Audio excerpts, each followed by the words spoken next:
Hello there, William Romano here, talking about the fact the article talking about that Warren got SAFER grant to rehire firefighters.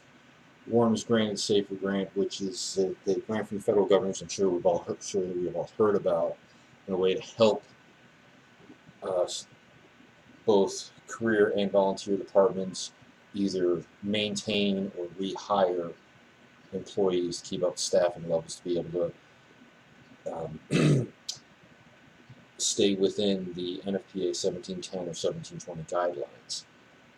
There was a directed reference in the grant process, in the grant itself, talking that you have to maintain, you have to attempt to maintain this, show that you're attempting to maintain this. There's also requirements about having to maintain the levels of staffing that you get because of the SAFER, because of the grants themselves. Said Warren applied, they were able to hire 9 additional firefighters, which bringing them up closer to what they want to be. Is the fact that in the article it said they're only able to maintain one station, staff 24 hours a day. Is to bring them closer to their um, expected goal of being able to staff all 3 of the fire stations that they have. This is a laudable goal. Everyone knows that it is response times. That's what our standards actually are in NFPA 1710, 1720, talking about how fast you get units on scene. Not necessarily as strict as I might like them with how many people should be on each rig and how many people should be able to have there to be able to actually do work, but it's understandable, especially because of the fact I work for a major metropolitan fire department. We have help. It's very scary when I think about what some of the volunteers, some of the smaller departments do, but I understand it. You have to roll with it and do what you can. Warren got this, and also they restructured their tax programs to attempt to be able to keep the firefighters on after the SAFER money runs out, because the grants are only temporary. But this is an example of the city government realizing they have a need, doing everything that they can, going to the citizens, getting more taxes, trying to restructure the way they do things, and going to this grant, being able to do many things. This is relevant to Akron because of the fact that Akron has received SAFER grants multiple times. I believe because of the way the fiscal years don't run the same as calendar years, but I believe it was fiscal year 2011 and fiscal year 2015. Fiscal year 2011 is the more significant one because we had a lot of issues going on in Akron at the time. We had a budget deficit that was large. At the time, we weren't sure that even our finance director said she didn't know that the budget deficit was somewhere between, at the time, the initial figures were sometime between 6 and 12, maybe $18 million.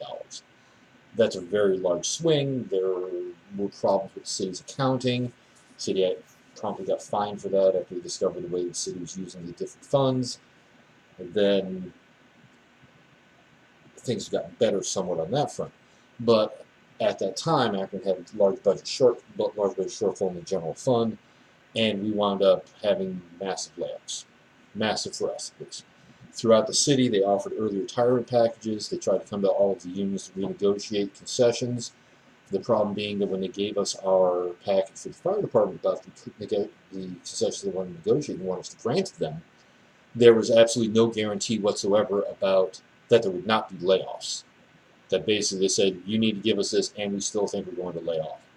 We rejected those concessions. We had 38 firefighters laid off. They managed to get a SAFER grant. Within 6 months, they were all rehired. Good story, happy story. People rehired, and we got the money.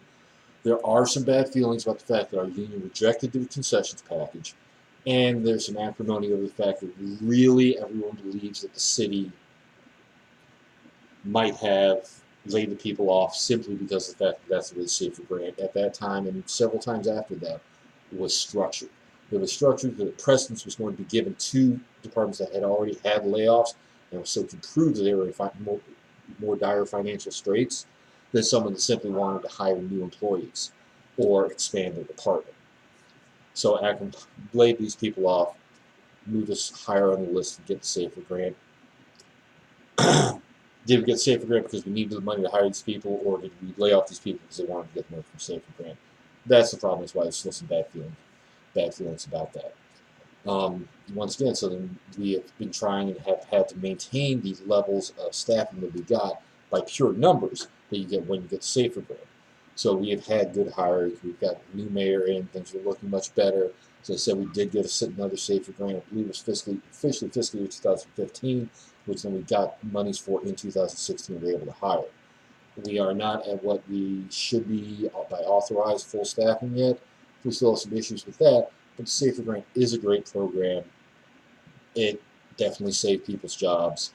I'm happy to see the federal government stepping in and actually trying to help. Hopefully these will continue in the future.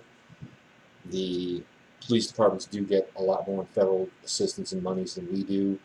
We are the biggest drain on any municipality's budget, with some effect. We're not a huge revenue producing enterprise. We just take it because we're not going to charge put out a fire. We don't make money put out a fire. The police make money off of seizing assets, seizing drug busts, writing tickets such as that. But I'm happy that Warren got that SAFER grant. I encourage everyone to look into it if you're in any way, shape, form in the department needing people. It's something good. Very happy we got it in Akron, and love to hear your thoughts on the whole SAFER grant program. Thank you.